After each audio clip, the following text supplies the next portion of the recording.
Well, hi there. Good morning, Tuesday morning. Um, Sorry, I'm a few minutes late. I'm trying to also gather myself. My babysitter didn't show up this morning, and so everything's fine. She ended up getting here, just overslept and all the things, so I was a little bit thrown off. So here I am, gonna settle in and try to get myself together so we can chat about what to do if your child isn't really eating right now. So that's one of the big topics I really wanted to talk about today. I think oftentimes we talk a lot about what to do if you're concerned that your child is eating too much or is overeating. And on the flip side, I know a lot of parents are really concerned about their child not eating. And so I want to talk about that. And sometimes it's a short type of thing, it might just be a phase, and other times it seems like a more concerning or ongoing issue. So let's kind of take a look at both of those things. If you are here with me live, welcome, and please feel free to ask any questions or comment. I'm happy to respond as we go along. And same thing if you watch this in the future, as we often do as parents, it's going to be hard to show up right on time for something. Feel free to also ask any questions, and I'll always come back around to those comments and answer them. So, what I want to talk about today is like, what if you're concerned that your child isn't eating or isn't eating enough? And maybe it's a short phase, or maybe it feels like it's ongoing. So, the first thing that we want to do is consider the underlying causes. I think sometimes we just focus on what is that behavior and I need to fix it. So, we want to like jump right in. Oh, hi, Alyssa. I'm so glad you're here. So we want to jump right in and we want to try and fix it right away, right? And oftentimes what happens is then we bring more energy into the situation and we feel like I have to get my kid to eat. And so we start taking other measures. Maybe we're bribing or distracting or putting a lot of pressure on them or trying to force them to take a bite of something or to try things. And we end up exacerbating a problem that maybe wasn't even a problem, or maybe it was just a minor problem or a phase that we would have gone through. So the first thing before we kind of jump in and try to think like, I have to get them to eat or how can I fix this, first take a step back and try to assess, if possible, what might be the underlying causes, if you could take some guesses. Again, like I said, some might be short term, some might be more long term underlying issues.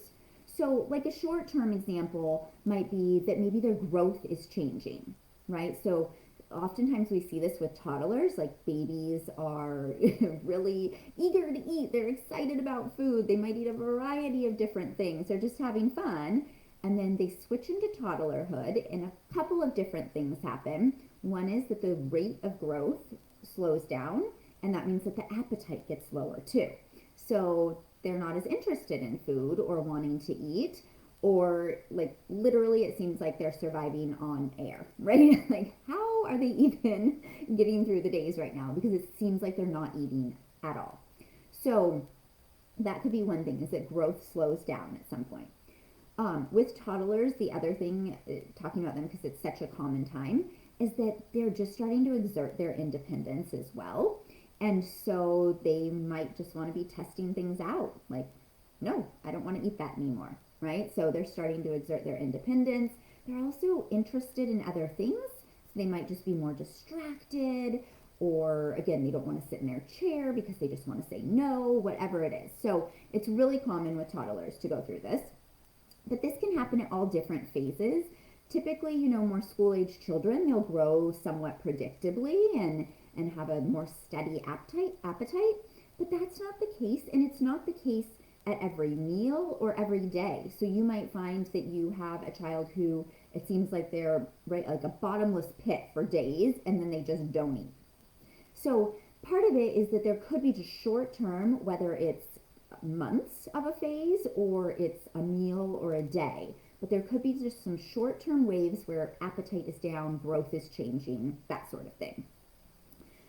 Another reason that your child might not be eating as much is if they're more selective, or they have like sensory issues and sensitivities. Maybe they don't like, different textures or strong flavors, and so they might not want to eat very much. Food might feel overwhelming. So that might be like a longer term reason as well. Other things could be structure. Are they filling up on too many snacks and then not wanting to eat at meals? So maybe they actually are eating, but not when it comes to mealtime. Are they overtired? Like by the time they get to the table, it's dinner time and they're exhausted, right? So maybe they're just too overtired and they don't want to eat. Are they feeling sick? Is there some sort of illness or a food allergy even? So sometimes when kids have a food allergy, their body might actually be telling them like, don't eat, right? Because maybe it's some sort of intolerance, or they just can recognize that that's, just like it doesn't seem right to them. Like intuitively, they know they don't want to eat the food. So it could be a food allergy. Are they distracted? Too distracted at the table or by other things? Sometimes, too, as parents, we want to distract them because we think, oh, they'll eat better, but that can end up backfiring, and maybe they don't actually want to eat because they're overly distracted. Has there been a lot of pressure or force or bribery? Which, again, we're thinking, I have to get my kid to eat, or maybe you're not even concerned, but you just do that. It's like, well, this is how we grew up, and we finish our plates, or we have to try a bite of everything, and now your child's pushing back against that. So again, that often backfires, right? Could there be some sort of disordered eating, which you're probably not going to see with a really young child, but maybe a little bit later? And we want to be mindful of that too, right? Because we recommend that we take more of a hands-off approach, and we'll step back and let our child navigate meals and not force or pressure. And again, you're not going to force or pressure if you see disordered eating, but just be mindful of that if you notice that there seems to be a lot of focus on weight and body, if it seems like they're suddenly cutting out food groups or categories of foods that they used to be okay with, if they're seeming fearful about it. A teenager might tell you a lot of times, like, I already ate. If you notice changes in their weight, all of those could be things to be concerned about, that there might be signs of disordered eating, okay? So all of those, and I'm sure there's more, could be reasons, though, that it seems like your child is not eating enough or not eating. So first we want to look at that and assess, like, can I pinpoint if any of these things have happened? Or, another thing I didn't mention, I said distractions, but like, is the table an enjoyable place to be? Or has it just started feeling pretty crummy for everyone? Like, does it feel negative? Is there force? Is it chaotic? Right? Is everybody up and down, up and down? Are you saying eat another bite? Or are you trying to constantly get, one of your kids back to the table, and things just feel crazy? Like maybe they're anxious at the table, they don't want to be there, or they're, again, distracted, that sort of thing. So what is the overall like vibe at meals and snacks and everything too? That's something to consider, is how does the environment feel? Okay. So you want to first assess for those underlying causes. Then I want you to think about implementing that pressure-free environment. And sometimes that's all it takes is, okay, we have been doing this, we've been pushing, we've been forcing, we've been trying to get them to eat, and really, again, they're just anxious, or they're feeling the pressure, or they're just reacting to you, and so they don't want to, right? So take that step back and see what happens. They might actually just start eating more because the pressure's gone. Okay, so that's the first thing, is you want to see, how does the mealtime feel and how can I make it better? So we want to put in that pressure-free, no force, no bribery, nothing. Just you provide the food, they get to decide what they want to eat, and literally do not comment. No comments about their food, about what they're eating, what they should eat. And if you have a highly selective kid, or a child who's like very sensitive to things, you don't want to comment at all. Like, not even, do you want to try this? You just want to really have a hands-off approach and allow them to navigate the meal.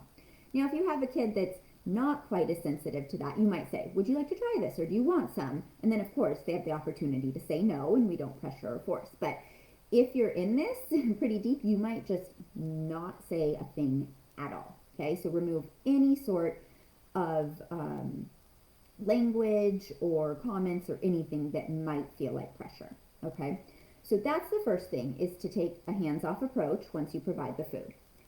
Again, focus on what the meal feels like. How can you make it more fun? How can you make them just want to be at the table, right? Could you play a game? Not something that's so distracting they can't eat, but like we'll do a lot of games that are just like you don't need materials, right? That are just talking. Like I'm thinking of something, and then you give clues, and everyone tries to guess, right? Or we'll do the ABCs, like let's do movies, and everybody goes around and has to name the movie that starts with A and then B, or we'll do animals or whatever. So how can you make food just not focus so much on the food, but more on fun and being together, right? So that connection. It's another thing. Are you eating with your child? Or at least sitting there with them? Because that's another reason they might not want to eat, right? If you're not there, if they're just sitting there bored by themselves. So you might want to take a seat with them and focus on connection. How can we chat? What can we play? What can we do? Okay? So focus on that mealtime environment. You also want to implement some structure. How we were talking about the grazing all day, right? Or if they're not required to come to a meal, or if they're eating in front of the TV or some other electronics. So we want to implement some form of structure so that meals and snacks are somewhat predictable. It doesn't have to be on the dot every single time, but that there's some predictability to when the next meal or snack will be, and an expectation that they do need to come to the table, even if they don't want to eat. And that's what my kids will say. They're playing a video game or something, and they're like, I'm not hungry. I'm not hungry. I'm like, that's totally fine. You don't have to eat, but you do have to come sit at the table with us because it's dinner time, or it's lunchtime, or it's snack time, whatever it is. But you still need to come to the table and sit with us. And you might use a timer so that they know there's a certain amount of time that they need to be there. And you can let them know, that we're going to sit here together and we're going to play a game or we're going to talk or whatever it is. And you certainly don't have to eat, but you do need to be here for the amount of the timer. Okay? So think about that as well, implementing that structure. So how can you make it more fun? Take the pressure off and then implement some structure. Those are like the foundational type of things that you want to implement. Now, if there's a greater concern though, and your child is actually losing weight or not gaining weight at all, or another sign of not getting enough food is like dehydration, or if they're not able to go to the bathroom regularly and consistently, those signs would be that they're not eating enough. But otherwise, if they just decide not to eat at a meal or snack, or it seems like their intake is really low, but everything else is fine, then we don't want to create an issue that's not there. We want to trust them, okay, to listen to their body and to eat, and it's okay. But if you are seeing something that feels really concerning, or maybe they're getting more and more selective, and it seems like there's a lot of fear or anxiety around the food, then you do want to get an evaluation. Okay, so then you're going to want to go and get some sort of feeding evaluation. You're going to get a recommendation probably from your pediatrician, seek out a pediatric dietitian, where you can get an evaluation to make sure that there's nothing mechanical going on in terms of like chewing or swallowing difficulties, and any sort of like sensory type of issues as well, with textures, or maybe it's, there's other sensory things like noise and other things that are making them not want to even be at the table. So if you're really concerned, or if something is happening with growth and dehydration, then you do want to get an evaluation. If you're also concerned about their growth, we still want to take a no pressure, fun, right, type of course of action. So we still want to do those same things, but what you might do as well is try to increase nutrition. Okay, so then you're going to want to look for, how can I get more nutrient dense foods in, meaning higher calorie foods, right? So like if you switch to 2% milk, buy everything whole fat now, right? So you're going to switch to full fat dairy, and then yogurt and cheese, like all of those things, make sure that they're full fat. You're going to look for ways to incorporate things like peanut butter, or maybe dried fruit or nuts, things that are smaller and more condensed, where you get like a little more bang for your buck when it comes to actual nutrients, right? Or maybe boost the nutrition on foods they're already eating. So can you add more dips and spreads? Could you put oil on things like, once you cook the pasta, put oil on it before you put any additional sauce on? Could you do an extra layer of a spread on a peanut butter and jelly? Maybe you put a layer of butter on and then you put on peanut butter and jelly, that sort of thing, or with crackers. But you're going to look for ways to increase foods that they already like, or you might need to do some sort of supplemental drink or something as well. Okay, and there's so many on the market. I'm not going to get into all of that right now, but that could be it too, right? That you're looking for something that you need to buy that has more nutrients, or maybe they do like drinks, so you're looking for more ways to boost up smoothies or juices or milk, that sort of thing. Okay, so you may need to try to implement more nutrients if you're actually concerned about their weight, but you're still not pressuring or forcing. Okay, because long term or short term, both, that's going to backfire. Okay. Let me see. Alyssa, what did you say? My 4-year-old could sit at the dinner table for hours if we let her. She eats just about everything we offer, but she takes her sweet, sweet time. Yeah, and sometimes that happens, and I think we have to decide, like, is it problematic? And that's the first thing. Like, if she just enjoys being there and it's fine, and she's eating and she's happy, and then you're like, okay, well, after, 20, 30 minutes, I'm done eating. We've had our family time. I'm going to start cleaning up the kitchen. But she's still happy to like finish snacking on a few things, and she's talking with you, and it's not that big of a deal, then it might not be a big deal.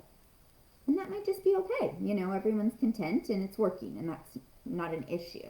It doesn't have to be an issue unless it's problematic in some other way, right? So it might be fine.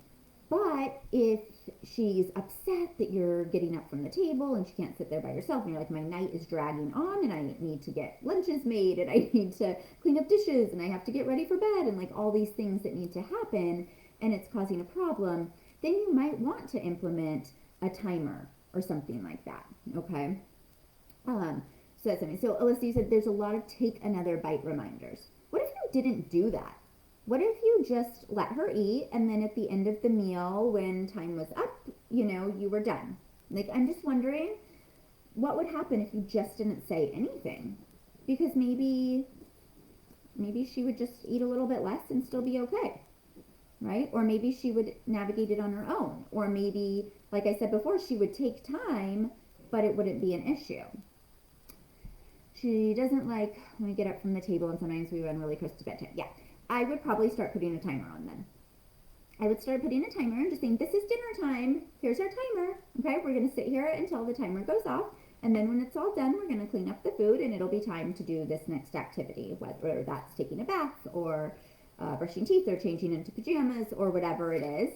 I would start putting some boundaries or limits on it then if it is causing a problem. So that's where a timer can come really in handy, and you can start to adjust it. You can do this both ways, right? So if it's going too long, then you're going to want to start with like a longer period of time.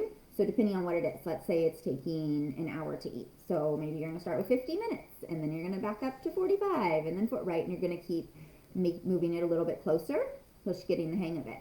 And it could go the other way if your child's having a really hard time being at the table, and they're only coming to the table and they're wanting to leave after 2 minutes. Then you're going to start setting it for 5 minutes, and then 7 minutes, and then 10 minutes, right? And so you're going to expand it until you get to, for a 5-6-year-old, maybe we're getting till 12-15 minutes. And then, for a kid that's a little bit older, it might be more like 20 minutes. But we can start extending the timer. So you can do it either way. But it sounds like if it is causing some issues, then I would still take the hands-off approach, that we're not requiring bites or telling her to take another bite or anything like that, that you're just putting the timer up and you're going to let her do the meal and see how it goes. And we can always reassess things, but that's where I would start, would be, let's put the timer in, and I'm going to stop commenting. And let's just see what happens, right? And that's the first thing. Let's always just see what happens. And then we can go from there and have more information. Okay. All right. Any other thoughts or questions? I'm going to look down for a second, see if if there was anything else I wanted to talk about. I think that was the most of it. Oh, another thing I didn't talk too much about that I was just thinking too. Sometimes when you have a kid that doesn't want to eat, what we really, really want to do also is encourage that exploration and being around food.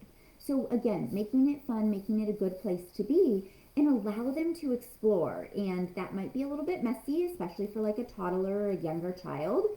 But this is why we don't want to comment on how they're eating or exactly what they're eating, but really allowing them, like if they want to eat, cream cheese with a spoon, then let them. Like let them explore instead of dictating what they need to do or that there's a right way to eat. So let them be messy with their food, let them explore and eat it in ways they want. And again, that will make them more comfortable with food. What we don't want to do is tell them that there's a right way or a wrong way, or do things like stop serving foods, or just allow them to not come to the table anymore, or any of those things, because then we're not giving them the opportunity to be around food and to have that enjoyable mealtime and to eat. So we want to keep setting up that structure and those boundaries, take the pressure and force away, and allow them to explore and have fun with it. Okay. Let me say, a hands-off approach has been tough, but I'll definitely try. It can be, right? It can be hard. Set yourself up before the meal. Like, really get in your own head, and say, like, I'm really going to go to the table, and I am just going to be curious and see what happens. I think that's what we want to do, is really set ourselves up to be curious instead of having an agenda. Like, be totally okay with her not eating and just see what happens. Right? I'm not saying that you have to do that forever or that we can't reassess, like I said, but let's get the energy out of there. So really show up with like, I'm totally fine if she doesn't eat, if she only takes 1 bite or 2 bites. I'm going to go into this meal and just be curious to see what happens if I don't comment. Let's just see how that goes, right?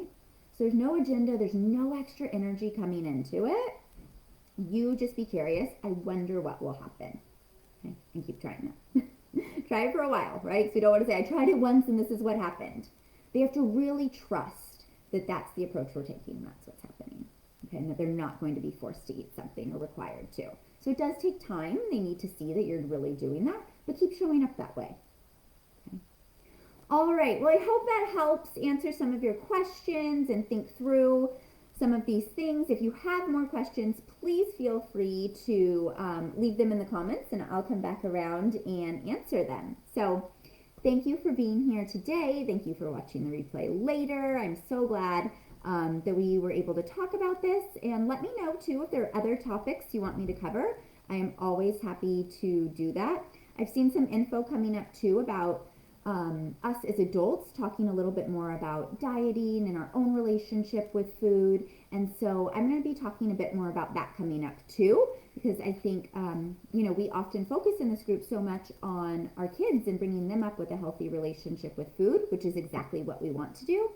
And as adults, we deserve that too, to have peace with food and our bodies. And so I'm going to talk a bit more about that coming up too. So all right, Alyssa, you are welcome. Thank you for being here. Have a great rest of your Tuesday and week, and I will talk to you